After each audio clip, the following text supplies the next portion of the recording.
from Wish TV, this is All Indiana Politics Podcast with Phil Sanchez, Unfiltered. And thank you for listening. Curtis Hill, our guest this week. Curtis, good to see you, the former Attorney General, now running for governor. Thanks for being here. Thanks for having me, Phil. Good to see you as well. Absolutely. Why do you want back into politics, sir?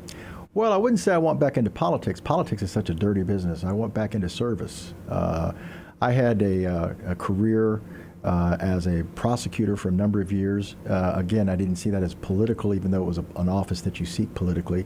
But it's really an opportunity to serve the community. We make decisions as prosecutors on a daily basis that are life and death.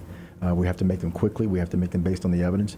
And it's absolutely fundamental training for lots of other opportunities in service. And as Attorney General, we were able to capitalize on that training to really do a great deal in defending freedom for the folks in Indiana. And I think that we're in a time now where objective truth is under attack. There's certain things that we have to do to be able to protect communities and families, and we have to speak the truth about those things. So I think that I'm the type of candidate that would be of service for the state of Indiana in these times. What makes you different from the other candidates? Well, I think there's a variety of things. One of the things is my ability to get things done and my reputation for accomplishing things that I set out to do. We've got a full field of candidates, as you know, and there's a few fellows who've never been elected to office, and without knocking them, there's something about having served in elected office that provides you with an experience level. There's a level of scrutiny that your decisions make, and you need to have that experience when you're seeking a top position like this. There are others who have been in elected office, but I think it's a matter of identifying what a person has done in elective service before to have a determination of what they'll do going forward. It's very easy for someone to come in and say, I'm going to do X, Y, Z, but when you look at their elected past, have they done X, Y, Z? Well, in my case, when I talk about my XYZ, I can point to circumstances of what I've gotten it done. Okay, so let's hear about it. Your time in the Attorney General's office, and obviously it was marred by controversy there at the end. So I want to know what, in your opinion, you did well as the Attorney General, and how do you overcome those controversies there at the end? Well, we did a great deal well. The primary thing that we did was we stood up for Hoosiers, and we stood up for individuals as well. I believe in a culture of life, and when you talk about a culture of life, you need to be able to reflect how you made a difference. And one of the things that we did, we all heard the news about 2,411 aborted babies, Indiana babies, that were found abandoned in an Illinois garage. When I heard that news, it meant something different to me because I knew that it was the home of a notorious abortionist that we stopped here in Indiana. And I knew he didn't have an Illinois license, so we suspected that those 2,000 babies were Indiana babies. Without any direct responsibility to take action, we stood up and went into Illinois, took over the investigation and brought those babies back home, had them buried here in Indiana in order to establish their humanity in death that was denied them in life. That's an example of taking action and not just standing on the sidelines, and that's one of the things as Attorney General I did on a regular basis. How do you overcome the controversies there at the end of your time in that office? Well, I think when you're a popular conservative, you're a target. And from day one, I was targeted as I had more votes than anyone in the history of the state, 80,000 more votes than Donald Trump at that particular cycle. And so I was a threat to some folks. I think it's pretty apparent. We faced some accusations. We faced them down. We had investigations that took place. A special prosecutor cleared me, and yet there was an onslaught of media and party officials that continue to go on and on. We have gone past that. We've survived it.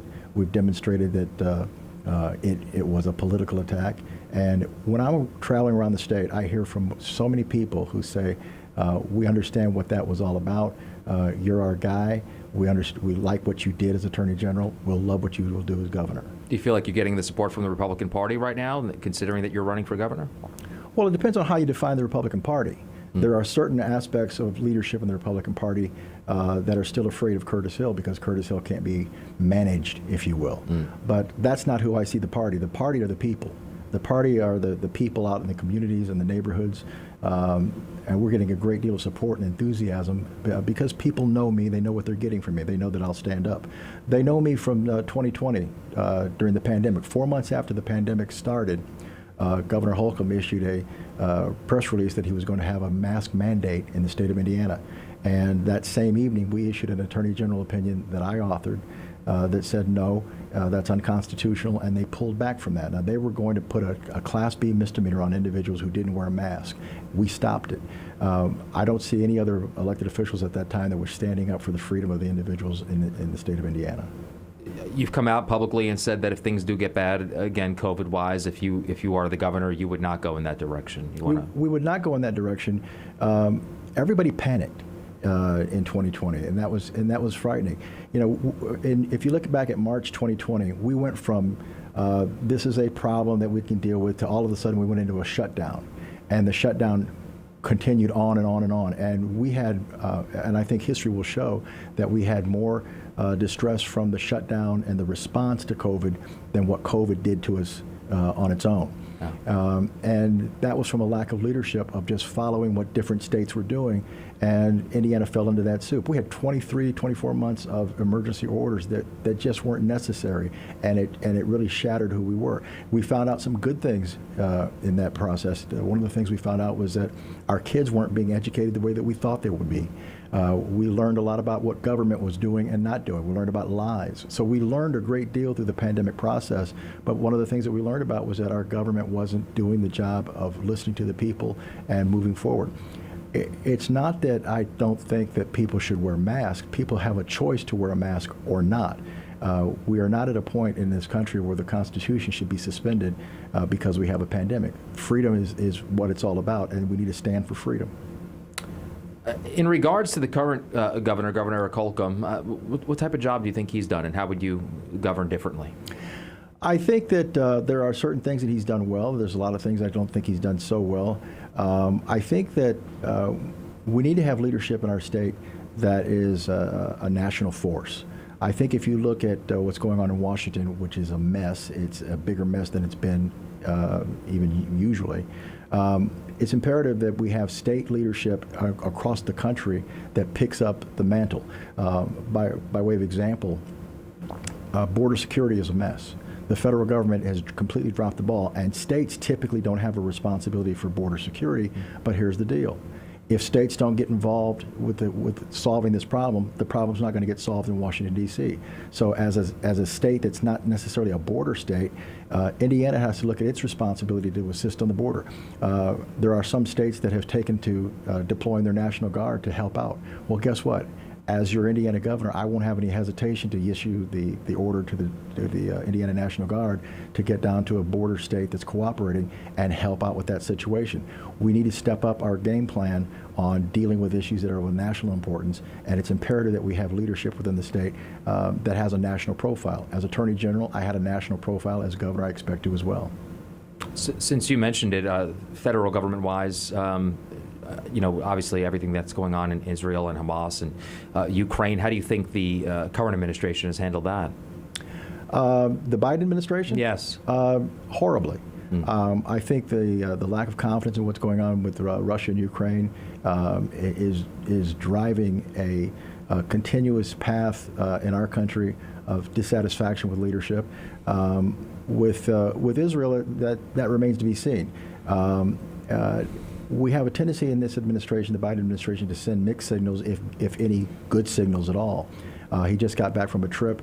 It seems like he's providing strength and encouragement to Israel, but he's always making sure that he's having another comment that reflects a more balanced approach. And I don't think after what Israel faced several days ago with a vicious attack, this is the time for balance. I think that Israel is well within their right to seek out these terrorists. And here's the thing, when you're talking about terrorism, this isn't a battle where guys are wearing different colored uniforms and different type helmets so you can clearly see who they are and shoot and everything's good. Mm-hmm. Terrorists hide within communities and within neighborhoods, and so you can't have surgical strikes or proportionate responses.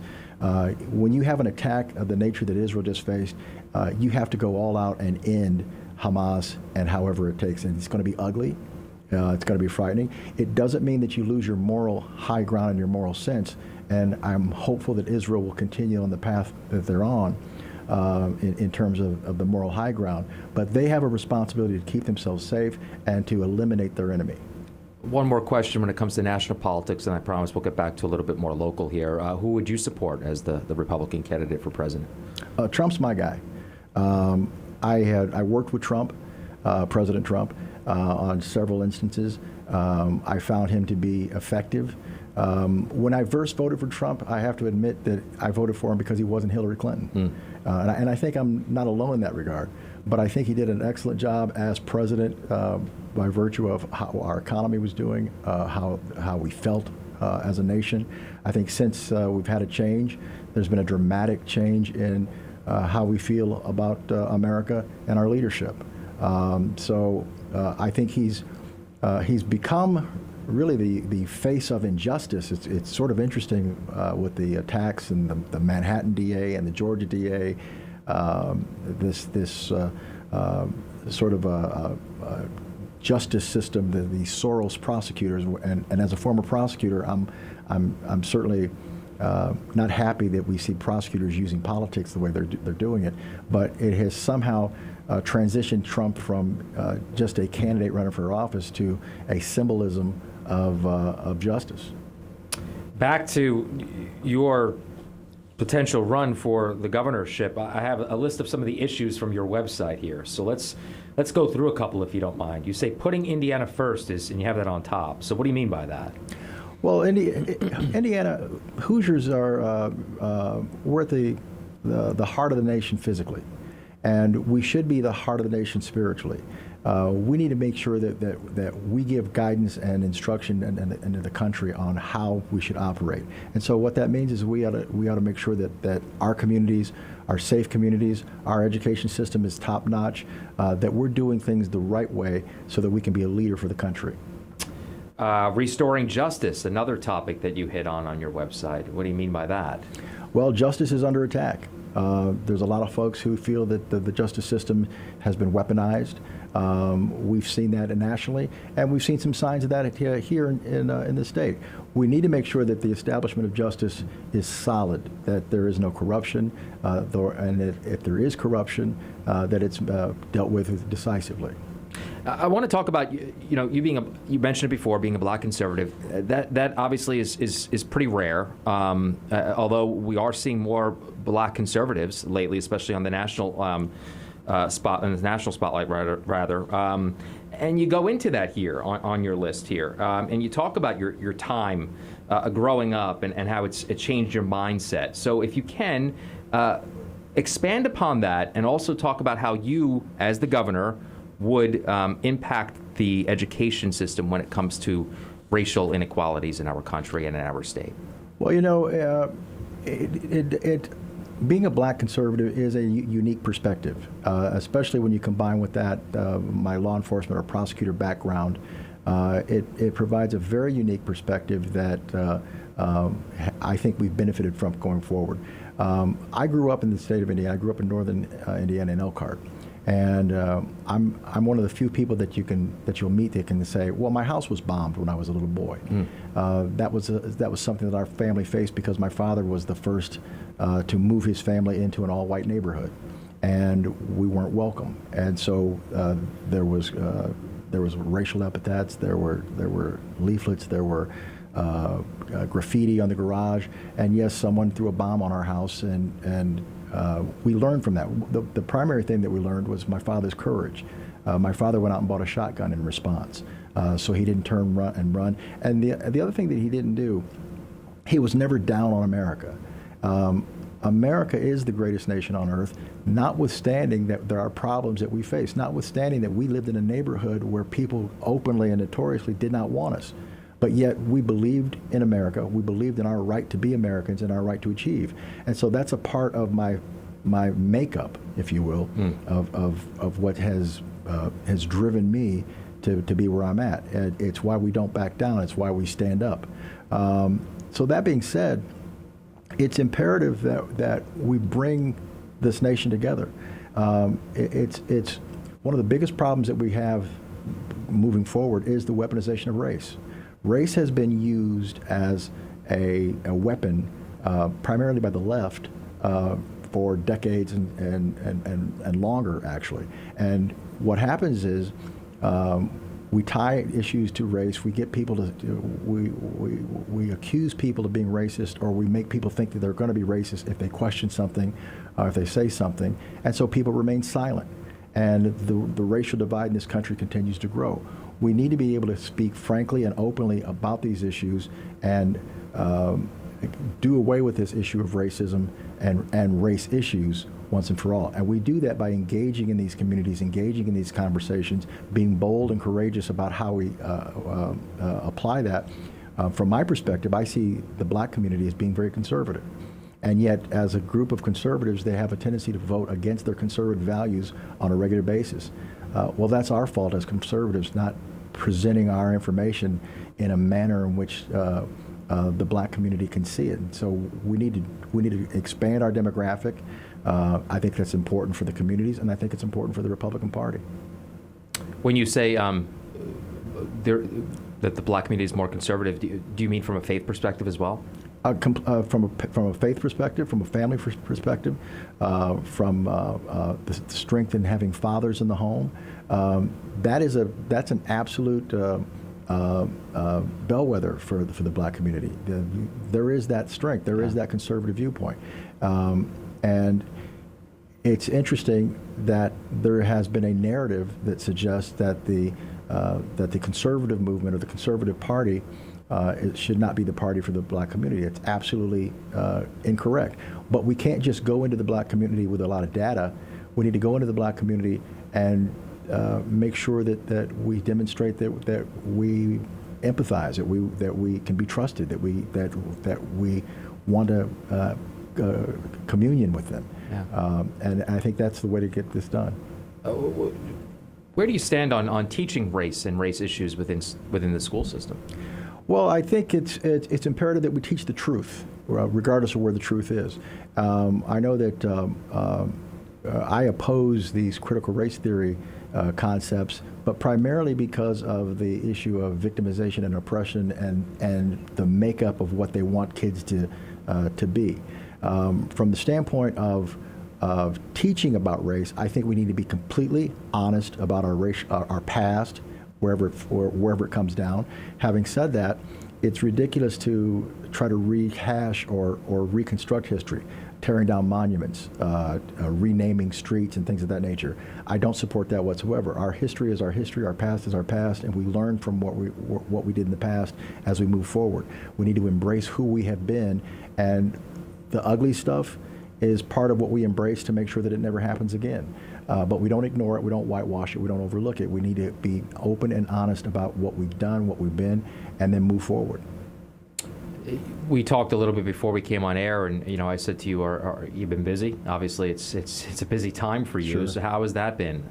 I guess crisscrossing the state, trying to make this run. Well, it's busy, but it is fun. I can't say that sitting in the car for hours at a time is a great time, but we're able to get some things done in that regard. But what's fascinating about traveling around the state is how similar the state is up and down.